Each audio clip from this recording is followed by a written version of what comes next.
আহকামুল হাকিমিন রব্বুল আলামিন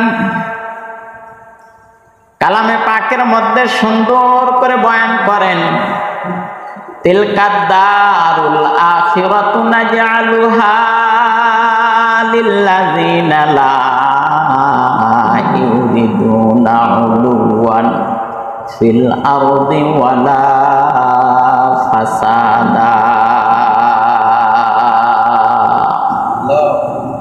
একটু জোরে বলেন আল্লাহু আকবার। আহকামুল হাকিম রব্বুল আলামিন কালামে পাকের মধ্যে সুন্দর করে বয়ান করেন, আমি আখিরাতের ঘর ওই সমস্ত ব্যক্তিদের জন্য রেখে দিয়েছি যে সমস্ত ব্যক্তিদের প্রথম নাম্বার কাজ থাকবে তারা দুনিয়ার এই জিন্দেগিতে উচ্চ ভাষা উচ্চ মর্যাদা হাসিল করার প্রক্রিয়ার মধ্যে লিপ্ত থাকে না। উচ্চ মর্যাদা দুনিয়ার জিন্দেগিতে হাসিল হোক এই ফিকিরের মধ্যে নিজের জীবনকে লাগিয়ে রাখে না।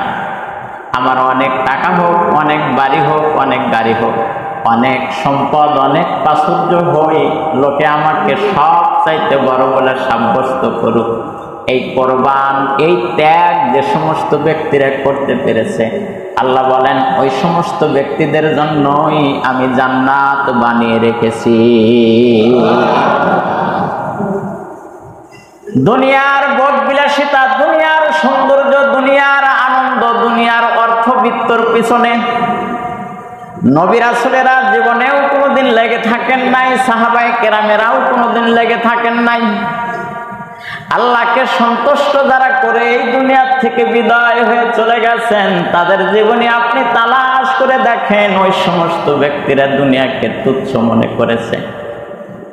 পক্ষান্তরে বর্তমান সময়ে আমি আর আপনি দুনিয়ার পিছনে লেগে গেছি, কি করে দুনিয়া রোজগার করা যায়, কি করে দুনিয়া কামাই করা যায়, এই চিন্তা এই চেতনা আজকে আমার আপনার প্রত্যেকের দিমাগের মধ্যে বদ্ধমূল হয়ে গেছে। ভাইজান, এই সমস্ত চিন্তা চেতনার থেকে যদি আমি আপনি বের না হতে পারি তাহলে আখিরাতের মর্তবাশীল ব্যক্তি হওয়া আমার আপনার জন্য বড় কঠিন হয়ে যাবে। সাইয়্যিদুল মুরসালিন খাতামুন নাবিয়্যিন তিনি বলেন, উম্মতের বেটা বেটি, এই যে দিন তোমরা পেয়েছো এই দিন তোমাদের সামনে তুলে ধরতে আমার বড় কষ্ট হয়েছে। ক্রমাগত কয়েকদিন পর্যন্ত আমি অনাহারে থাকেছি, অনাহারে জীবন যাপন করেছি। ক্রমাগত কয়েকদিন পর্যন্ত আমার পেটের মধ্যে কোনো খাবার যায়নি। এই দিনকে প্রতিষ্ঠিত করবার লক্ষ্যে আমি কখনো পেটের মধ্যে ক্ষুধার যন্ত্রণায় পাথর পর্যন্ত বেঁধে রেখেছি। এই দিনকে প্রতিষ্ঠিত করার লক্ষ্যে আমার মাথার হাড়কে বেদ করে হেলমেটের লোহার কড়াটা পর্যন্ত ঢুকে রক্তে রঞ্জিত হয়ে গেছে। এই দিনকে প্রতিষ্ঠিত করার লক্ষ্যে আমি উহুদের ময়দানে দন্দন শহীদ হয়ে গেছি। এই দিনকে তোমাদের সামনে উপহার হিসাবে দেবার লক্ষ্যে তায়েফের ময়দানে আমাকে কাফেরেরা নির্যাতনে জর্জরিত করে দিয়েছিল, বেহুশ করে দিয়েছিল। এই যে দিন তোমাদের সামনে আমি দিয়েছি এই দিনটা এমনি এমনি তোমাদের সামনে দিতে পারিনি। আমি কষ্ট করে তোমাদের সামনে দিনকে দিয়েছি, দিনের মর্যাদা তোমাদের সম্পর্কে বুঝিয়ে তোমাদেরকে দিনের উপরে এনেছি। এটা এমনি এমনি দুধ কলা আর সবরি কলা ভাত খেয়ে আসে নাই।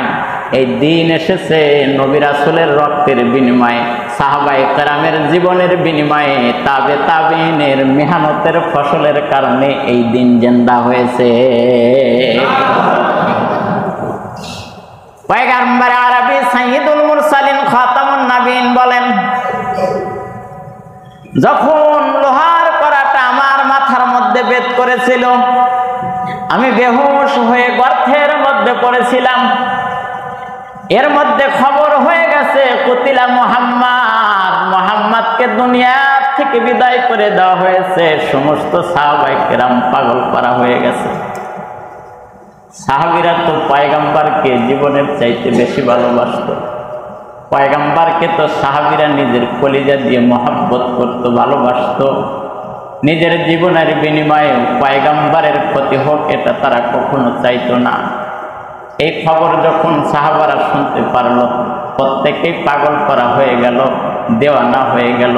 বলেন নবী যদি না থাকে আমাদের মতন সাহাবীদের জীবন দিয়ে কি হবে? যেই নবী নাই ওই দেশে আমরা পর্যন্ত থাকবো না। সবাই পাগল পারা হয়ে গেছে, নবী কোথায় আছে? হঠাৎ নজর করে দেখে একটা গর্তের মধ্যে পড়ে আছে বেহুশ অবস্থায়। একজন সাহাবী দৌড় দিয়ে নবীকে উঠালেন, হুশ আনলেন, ডাক দিয়ে বলে, সাহাবী রে, পারনি আমার মাথার ভিতর থেকে লোহার কড়াটা বের করে ফেলতে? আল্লাহর পয়গম্বরের সাহাবী ডাক দিয়ে বলেন, হুজুর আমি আপনার লোহার কড়াটা বের করে দিচ্ছি। দ্বিতীয় সাহাবী ডাক দিয়ে বলে, আমাকে বের করার সুযোগ দেওয়া হোক। লোহার কড়াটা সাহাবীটা দাঁত দিয়ে কামড়ায়া ধরেছে, একটা টান দিয়েছে, লোহার কড়া উঠেছে, সাহাবার দুটো দাঁত পর্যন্ত পড়ে গেছে। এই যে দিন, এই যে সারিবদ্ধতা নামাজ, এটা এমনি ভাবে আসে নাই, এর পিছনে অনেক রক্ত ঝরেছে, অনেক সময় ব্যয় হয়েছে। এমনি এমনি করে এই সুন্দর পরিবেশটা তৈরি হয় নাই। বর্তমান সময়ে নবী রাসূল দুনিয়া থেকে বিদায় হয়ে গেছে, এই সুন্দর পরিবেশটা ধরে রাখবার জন্য আমার আপনার উপরে জিম্মাদারি দেওয়া হয়েছে। আমি আর আপনি যদি এই কাজটাকে গনিমত মনে করে যদি ধরে রাখতে পারি, তাহলে আমার আর আপনার এই জগৎ সুন্দর হবে, পরজগৎ সুন্দর হবে। আল্লাহর পয়গম্বরের শানে আল্লাহ পাক বলেন, ওয়ামা আরসালনাকা ইল্লা রাহমাতাল লিল আলামিন। আল্লাহ